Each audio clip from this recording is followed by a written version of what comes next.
I used to believe raising a daughter would be the most fulfilling thing I'd ever do. I pictured myself teaching her to ride a bike, helping her with homework, watching her graduate. What I didn't picture was spending my nights replaying arguments, wondering where I went wrong, and fearing who she might be with. I'm Mark. I'm 47. I've got one daughter, Leah. She just turned 17.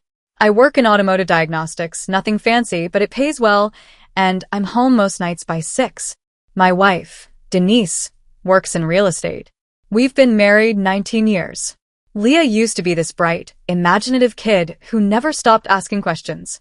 I remember she once asked if clouds had feelings. That kind of stuff. But around 8th grade, something shifted. She got quieter with me, then colder. By the time high school started, she barely looked at me unless she was rolling her eyes. The change wasn't overnight. At first, I thought it was typical teen moodiness.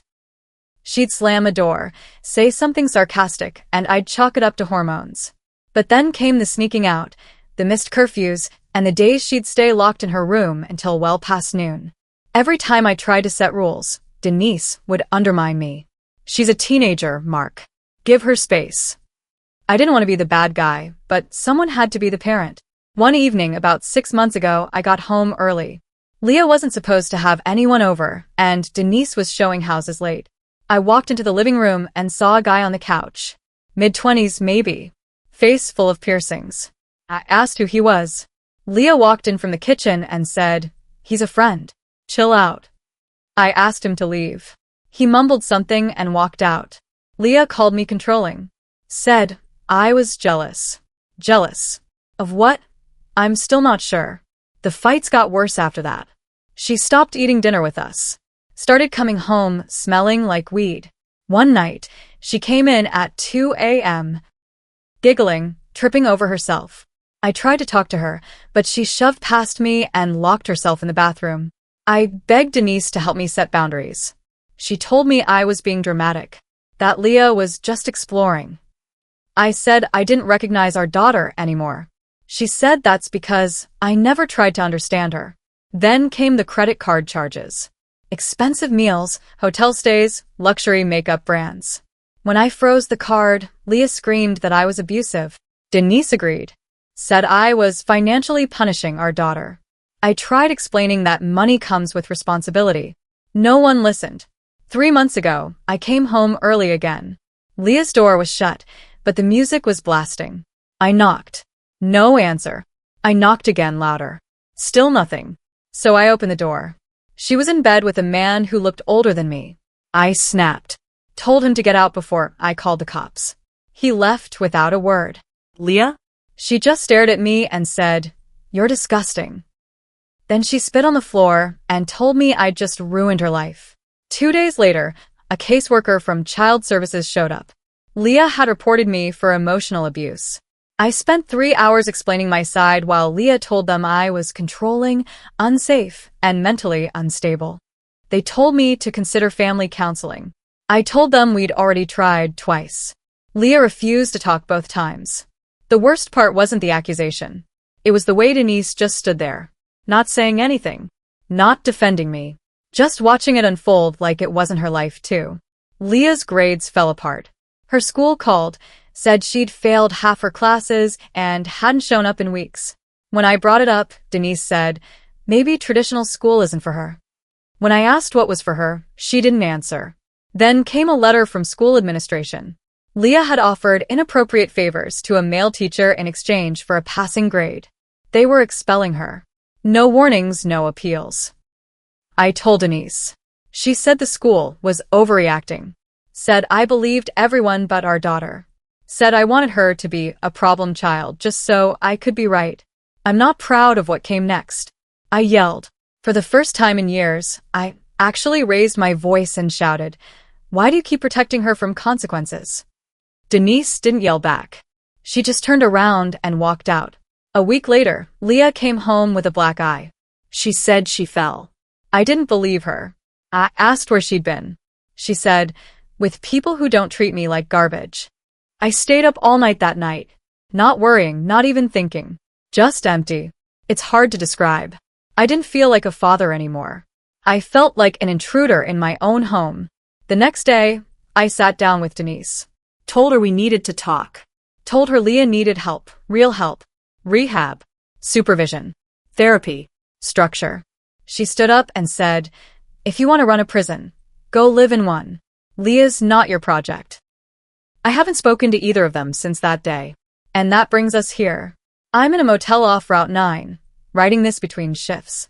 I packed a bag and left because I couldn't watch my daughter self-destruct with my wife cheering her on. I didn't slam a door. I didn't leave a note. I just walked. I check Leah's social media sometimes. She blocks me, then unblocks me, like it's a game. She posts pictures with older guys, cars, shopping bags. Always flashing money. I don't know where it comes from. I don't ask anymore. My brother says I gave up too early. My coworker says I stayed too long. I don't know who's right. All I know is I used to feel proud when someone called me a dad. Now I just feel tired. It's been 6 weeks since I left. I moved into a small rental unit behind a tire shop where I started working part-time.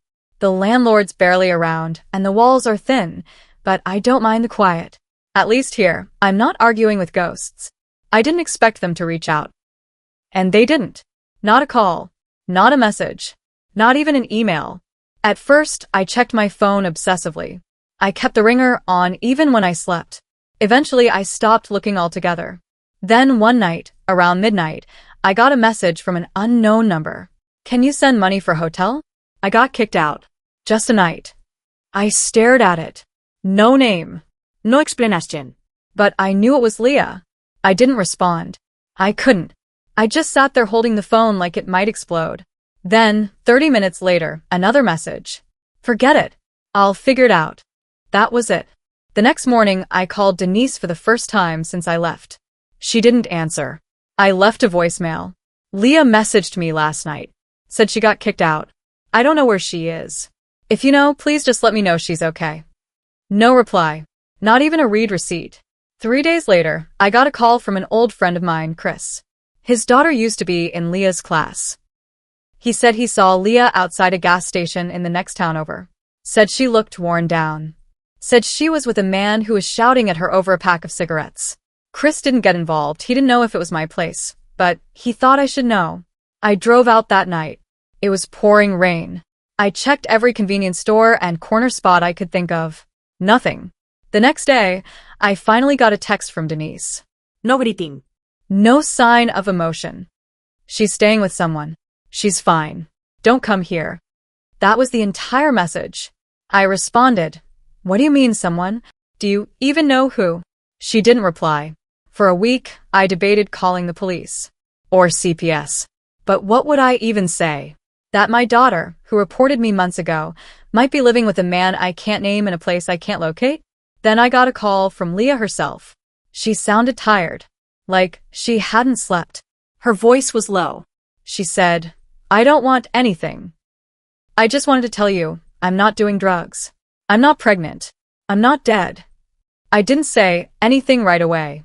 She added, "Don't make this into some lesson. I'm just saying I'm okay." I asked her where she was. She laughed. "If I tell you, you'll come get me." I said, "I wouldn't. I just want to know you're safe." There was a long silence. Then she said, "You and Mom always wanted different things from me. You wanted discipline. She wanted freedom. I didn't want either." I asked what she did want. She said, "Nothing that's still available." Then she hung up. That was the last time we spoke. 3 weeks later, I got a letter from my bank. Someone tried to open a credit line using my name. I flagged it. Then I got a second letter from a clinic downtown. Leah had listed me as an emergency contact, but scratched it out manually on the intake form. The clinic never got around to calling me, but I guess someone forgot to remove my information from the system. I went there. Told them I wasn't trying to interfere, just wanted to know if she was alright. The nurse said she couldn't confirm anything. Privacy laws. But her face softened a little. She said, "Sometimes people come in when they're ready for help. Not before." I knew what that meant. A month passed. I kept working. Ate my dinners in silence. Thought about reaching out more times than I'll admit. But I didn't. Then came the email from Denny. Sí. She's in rehab. Voluntarily. I didn't want to tell you until I was sure she wouldn't walk out. She's still angry. but she's alive. That's all I have. No epaledi. No invitasten. But it was something. I sat with the message for a long time. Then I rep. Lit. Thank you for telling Me. That was 2 weeks ago. I haven't heard anything since.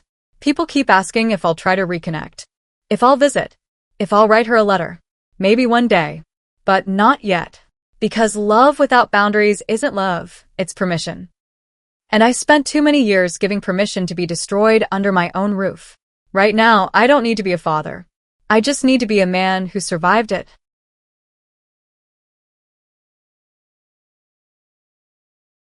I used to think I was doing okay as a dad. Not great, not perfect, but okay. I worked hard, paid child support, stayed involved when I could. But the truth is, I missed the signs for years, and now I'm not sure if I'll ever be able to fix what I broke. My name's Mark. I run a small plumbing business in Southern Illinois. Been doing it for over 20 years. I have one son, Ethan, from my first marriage. His mom and I split when he was 5. Things between us were never explosive, just wrong timing, wrong people. We agreed early on to keep things civil for Ethan's sake. She stayed in town, I took him every other weekend, and sometimes on Wednesdays. It worked mostly. I remarried when Ethan was around 9. My wife, Denise, had a daughter from her previous relationship, Leah. She was 6 at the time and quiet as a mouse. Didn't say much, but she clung to her mom like glue. Over time, though, she warmed up to me. Denise and I worked hard to make our blended family feel as normal as possible. Holidays, school events, Sunday dinners. We were consistent. Ethan always had his own room in our house. I made sure of that. I'd pick him up Friday afternoons and drop him back off Sunday nights. We'd go fishing or do small repairs together. He liked helping me in the shop. I taught him how to use a level before he hit 10. He wasn't loud or outgoing, more thoughtful. He'd ask a lot of questions, and I always made time to answer. But something shifted when he hit high school. He started canceling weekends more often. Said he had projects or wanted to hang with friends.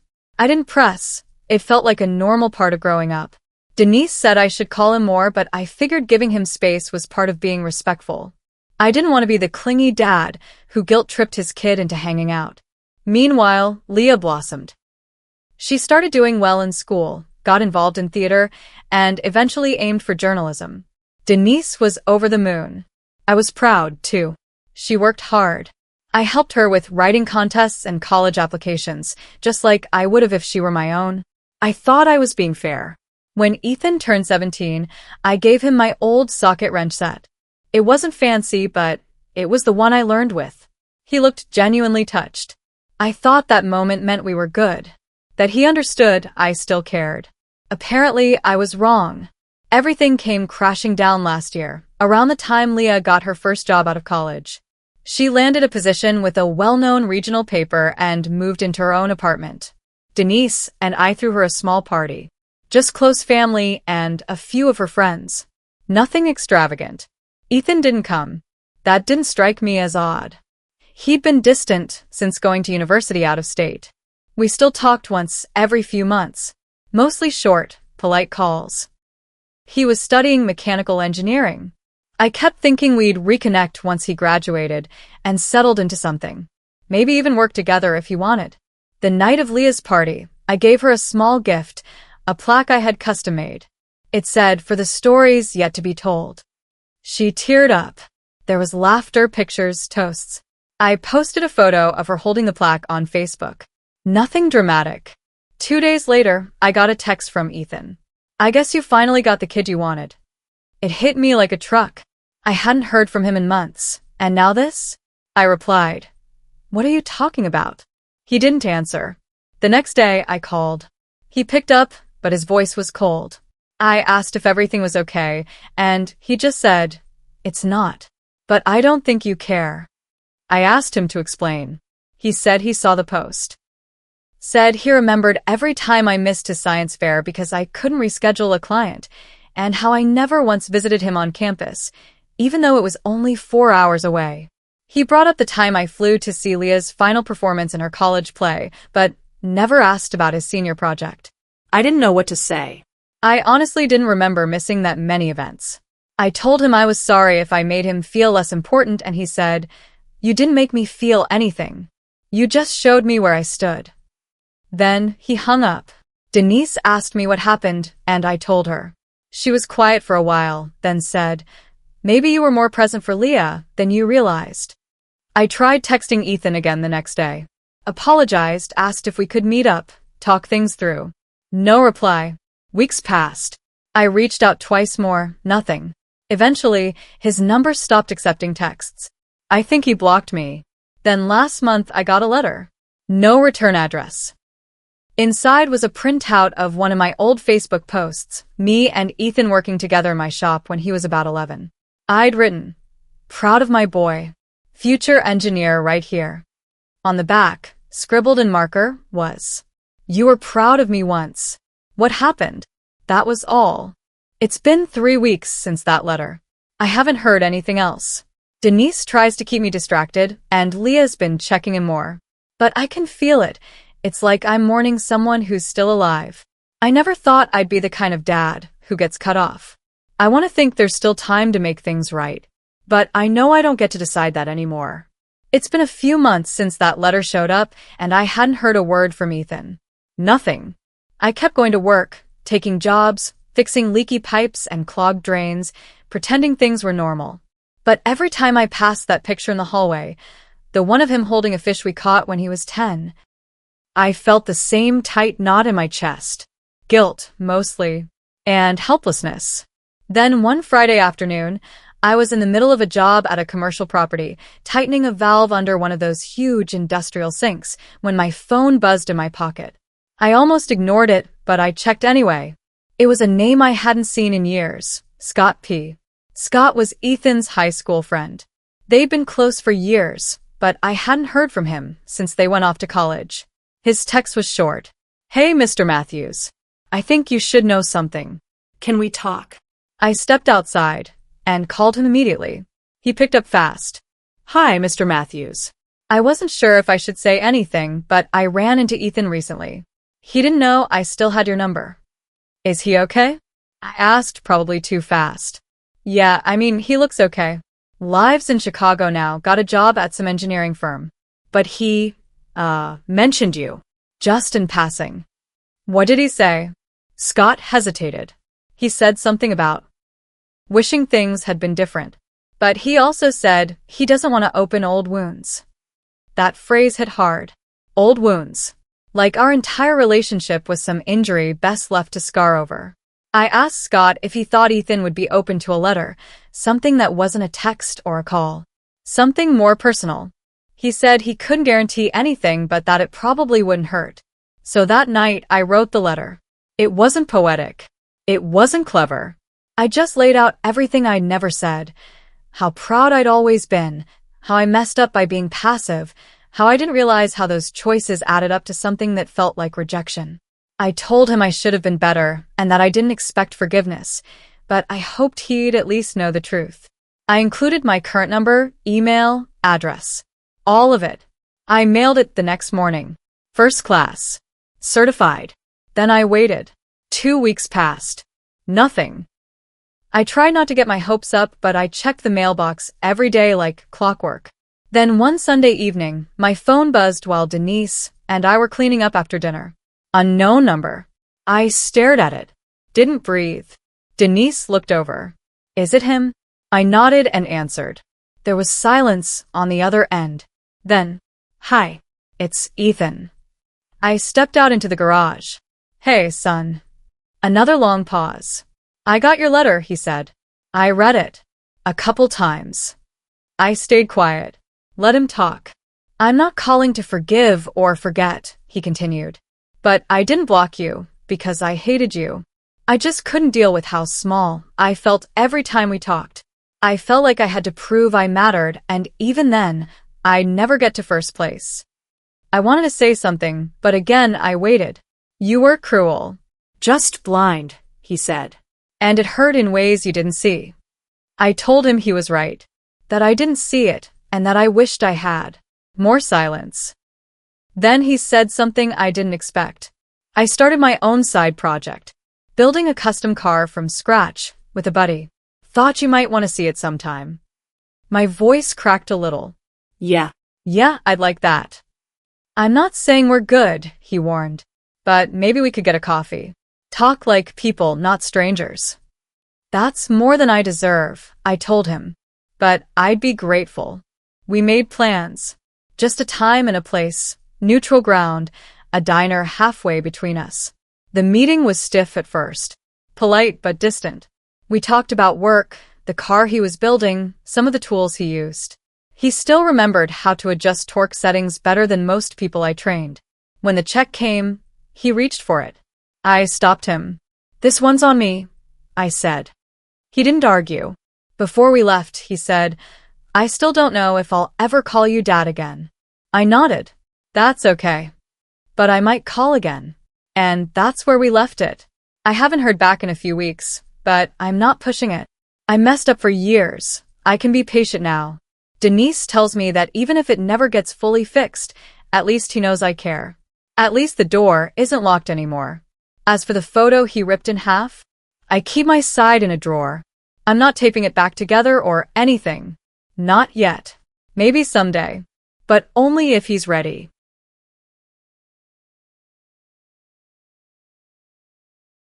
When I was 6, my mom stopped tucking me in at night.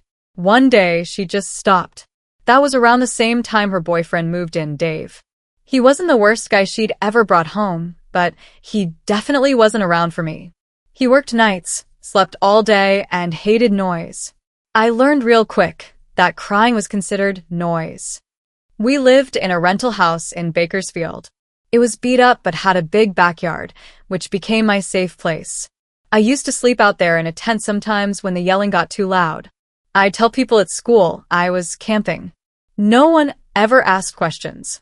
By the time I was 10, I'd figured out how to make toast without setting off the smoke alarm and how to do my own laundry without running out of detergent too fast. Mom would disappear for days sometimes. Dave would grunt from the couch and say, "She'll be back." And that was it. At 12, I met Marcus.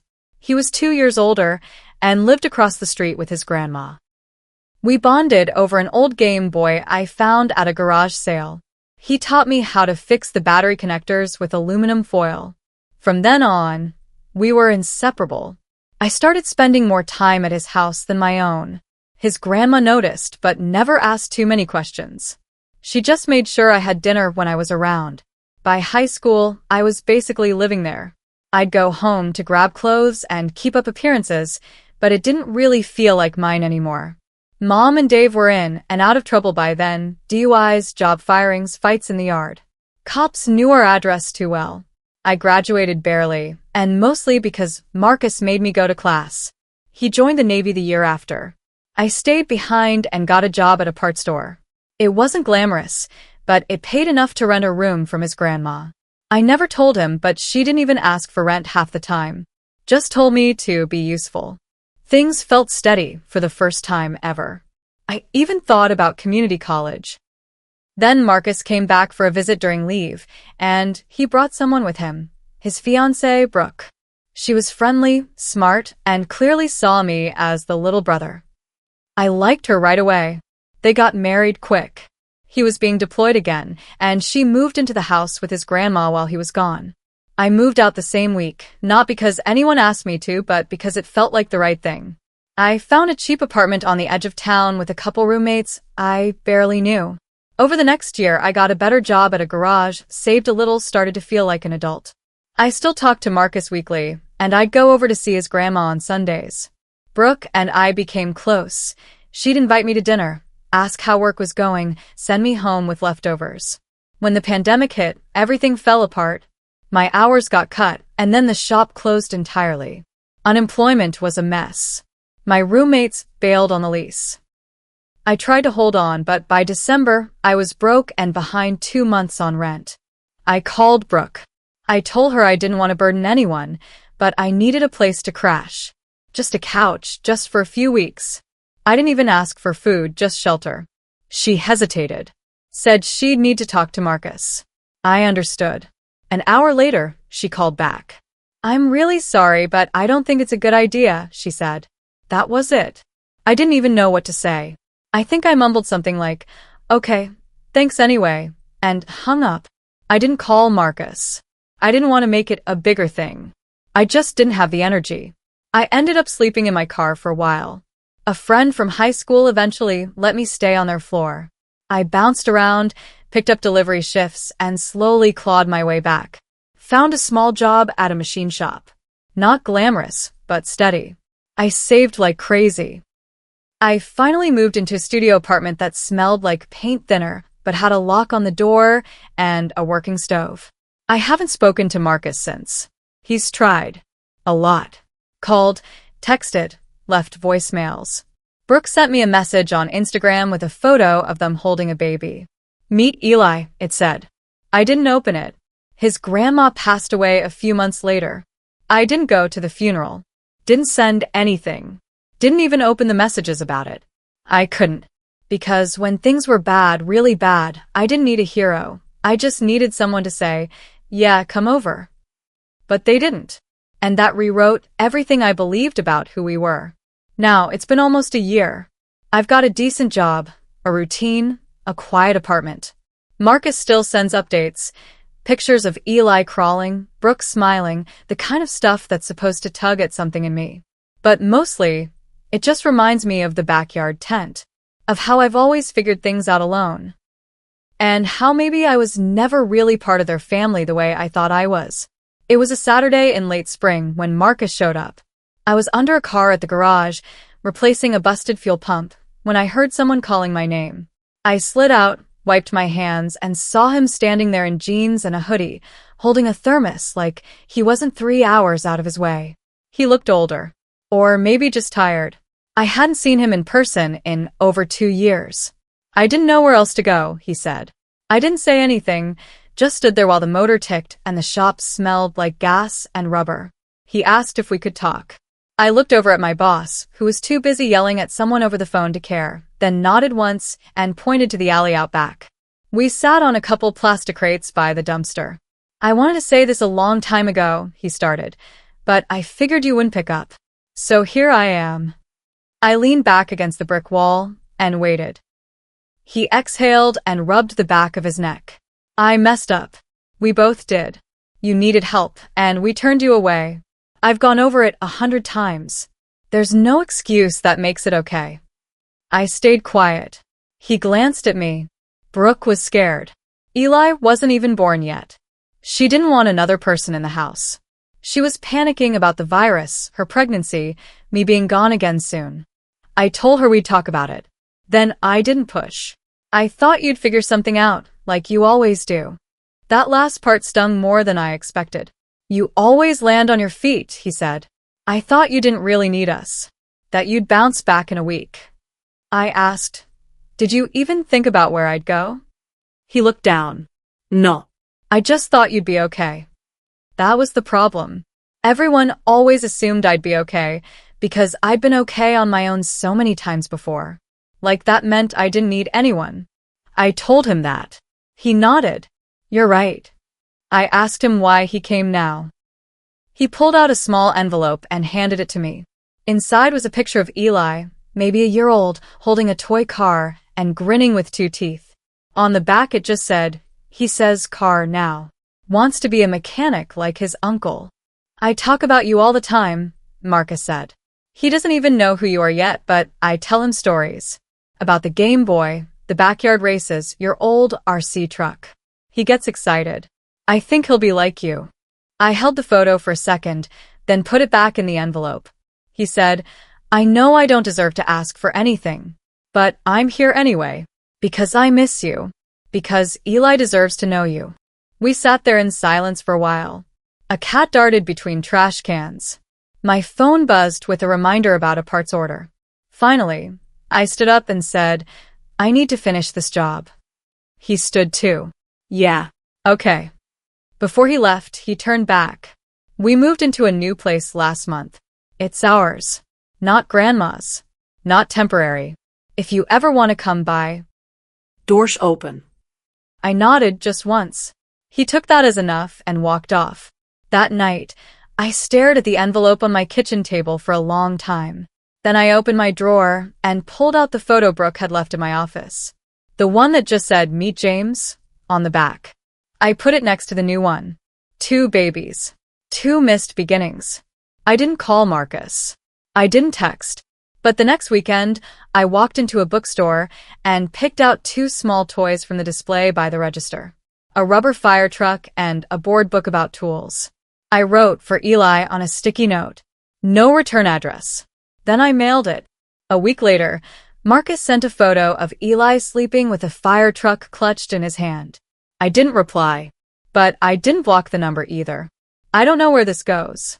I'm not ready to show up at their door or hold a baby I've never met. But I don't hate them anymore. I think I just needed to be seen for once as someone who needed help. Not just the guy who always figured it out. Some things aren't fixable, but some things maybe they can be rebuilt. Even if it's slow. Even if it starts with a fire truck in the mail.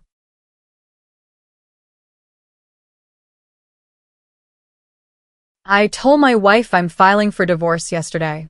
No yelling, no drama. Just sat across from her at the kitchen table and said it plainly, like I was reading a grocery list. I think that's what finally made it real for her, how calm I was. We've been together 17 years. Married for 11. I'm 39. She's 38. I met her when we were both working part-time at the same bookstore in college. Her name's Lena. People always said we were one of those perfect couples, similar sense of humor, same taste in movies, both introverts.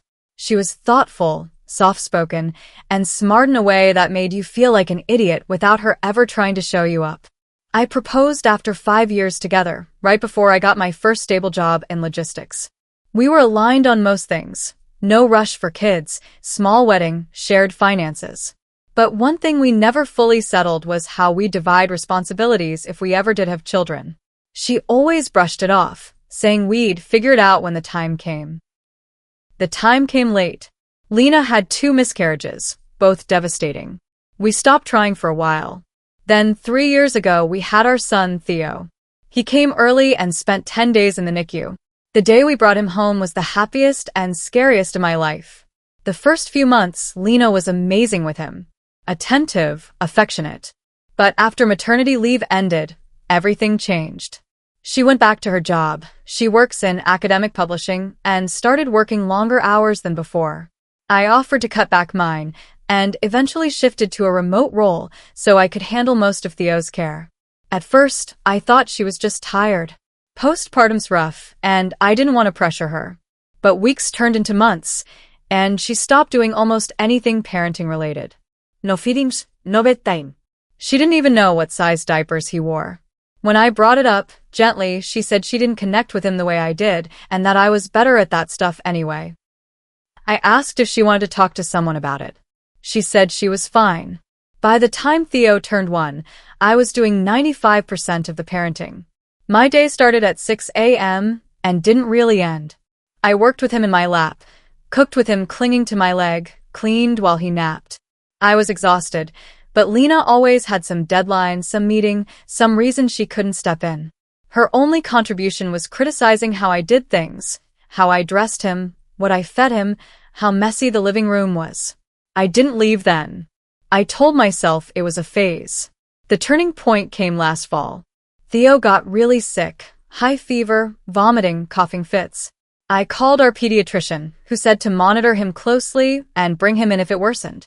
That night, Lena had a virtual book launch and told me not to overreact. At 2 a.m., Theo started having trouble breathing. I rushed him to the ER. Lena didn't come with us. She said she had a migraine and needed sleep. I sat alone in a freezing waiting room for 5 hours, terrified. Turned out it was RSV. He was admitted overnight. I stayed with him, sleeping upright in a chair, texting Lena updates she never responded to. She showed up the next evening, stayed 10 minutes, scrolled through her phone the whole time and left. When we got home, I told her we needed to talk. She said she wasn't built for motherhood and didn't want to be forced into a role she didn't choose. I reminded her that we did choose this, together. She just shrugged and said, "Well, it's different now." I started documenting things. Dates, messages, behavior.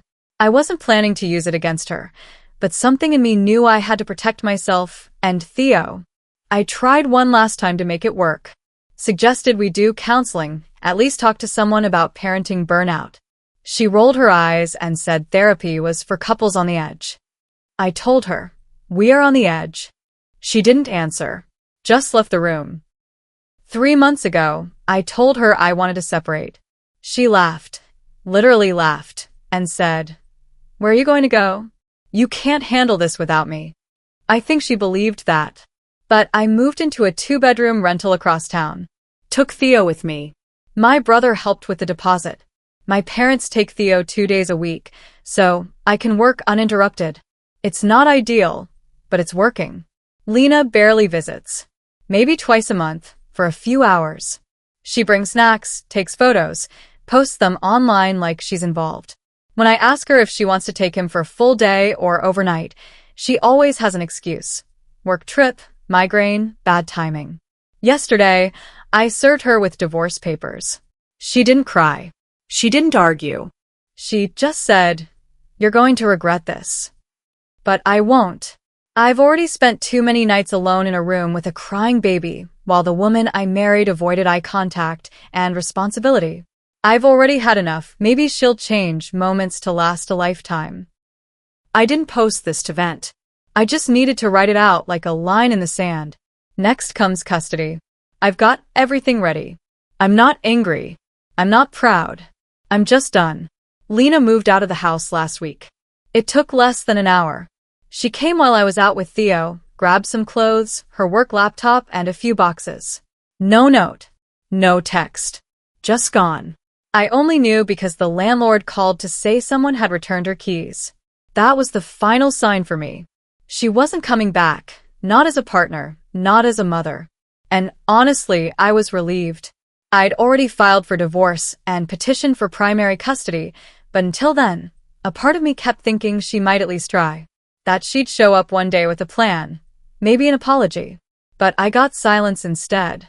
Just like the last 2 years. Theo's too young to understand what's going on. He just knows our routine is stable now. Same bedtime, same faces, same mornings with pancakes and storybooks. He stopped waking up in the middle of the night. Stopped clinging to my leg every time I left the room. I don't think he misses her. Not in the way a kid should. That stings more than anything.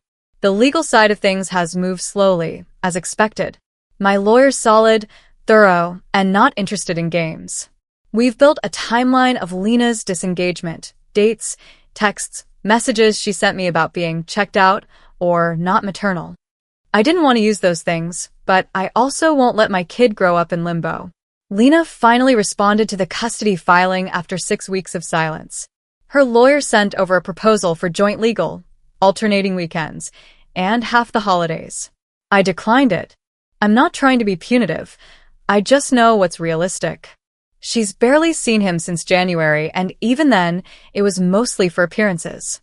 The first court-mandated parenting meeting was awkward. She came in dressed like she was going to a board meeting, sat across from me, and acted like we were strangers. When the mediator asked why she hadn't sought more time with Theo, she said, "He's well cared for." I didn't want to disrupt that. It was the most honest thing she said in a long time. I kept my cool. Explained that I wasn't looking to erase her, just protect Theo from inconsistency. I wasn't going to hand him over to someone who saw him once a month and called that parenting. The judge ordered a temporary plan. Supervised visits once a week at a center, with reassessment in 3 months. The first visit was last Tuesday. I dropped Theo off and waited in the parking lot. He cried when I handed him over. The staff told me not to worry, it's common. When I picked him up an hour later, he was quiet.